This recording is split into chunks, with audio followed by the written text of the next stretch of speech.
Imagine this. You are standing in a quiet library in Istanbul.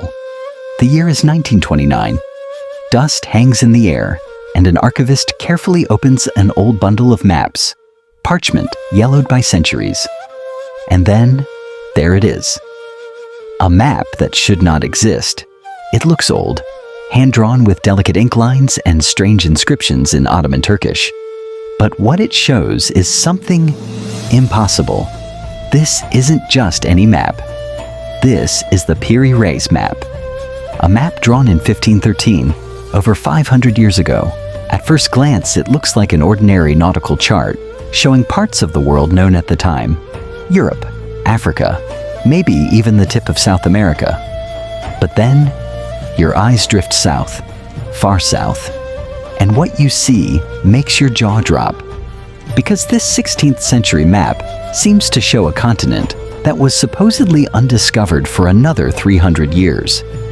The outline is unmistakable. It looks like Antarctica.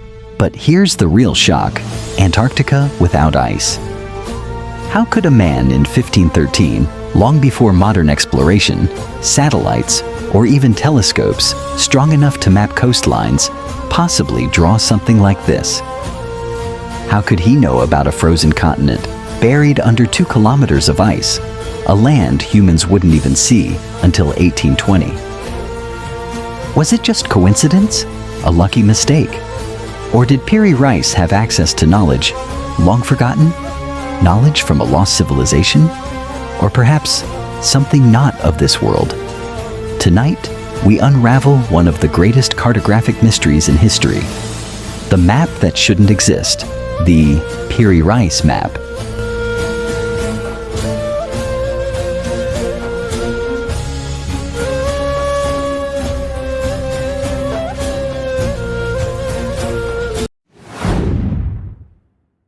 The story of the Piri Reis Map begins in the Topkapi Palace Library, Istanbul, in 1929. Historians were cataloging forgotten manuscripts when they stumbled across a fragment of an old map drawn on gazelle skin parchment. It was signed by a man named Piri ibn Haji Mehmed, known as Piri Reis, an Ottoman admiral and cartographer. Only a fragment survives today, but what it shows is extraordinary. The surviving piece depicts the western coasts of Europe and Africa, the eastern coast of South America, and curiously, a landmass at the very bottom of the map. What shocked scholars was how accurate the South American coastline appeared, at a time when Europeans had only just begun exploring it. Even stranger, the southernmost part of the map seemed to depict something no one in 1513 should have known, a continent resembling Antarctica. To understand the map, we need to know the man behind it. Piri Reis was born around 1470 in what is now Turkey.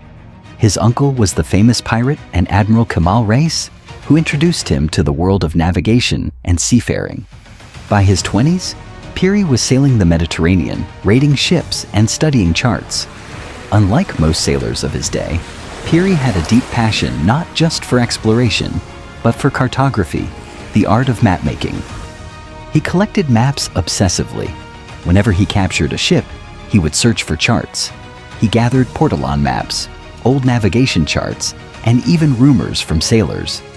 In his own writings, Piri claimed he used about 20 different maps as sources when creating his world map in 1513. Some of these included charts from Portuguese explorers, maps from India, and, most intriguingly, maps dating back to the time of Alexander the Great. This raises a burning question. Where did those older maps come from?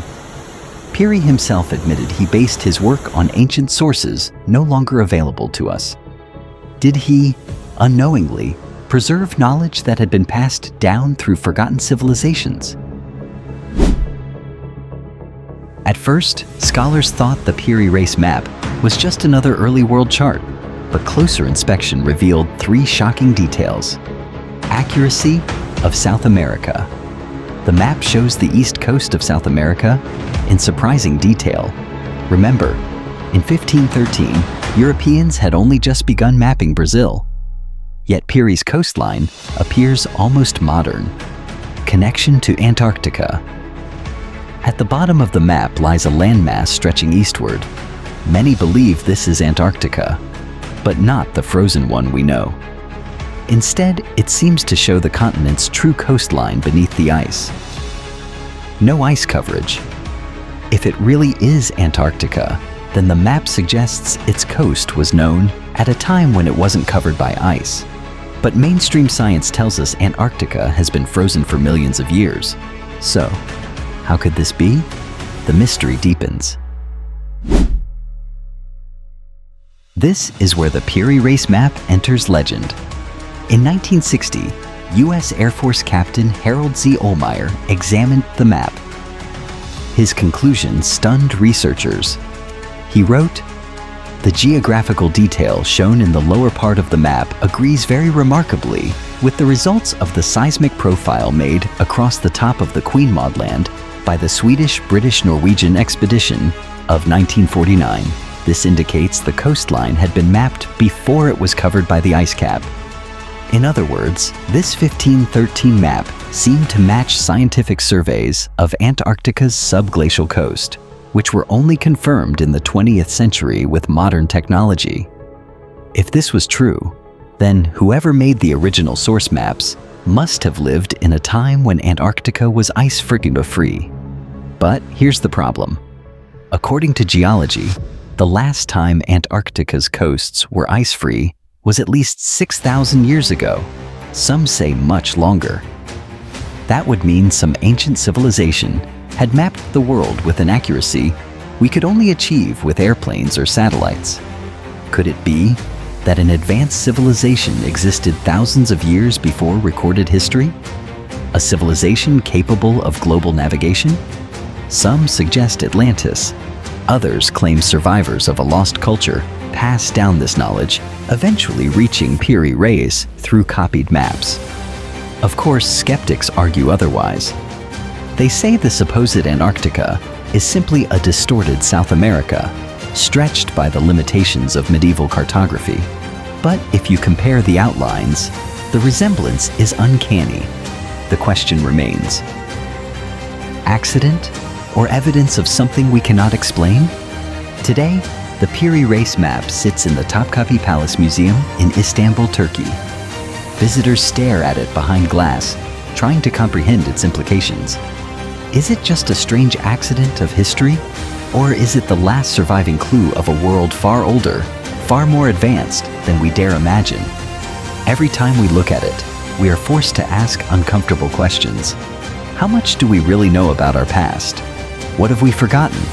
And could there be other maps hidden in archives waiting to rewrite history?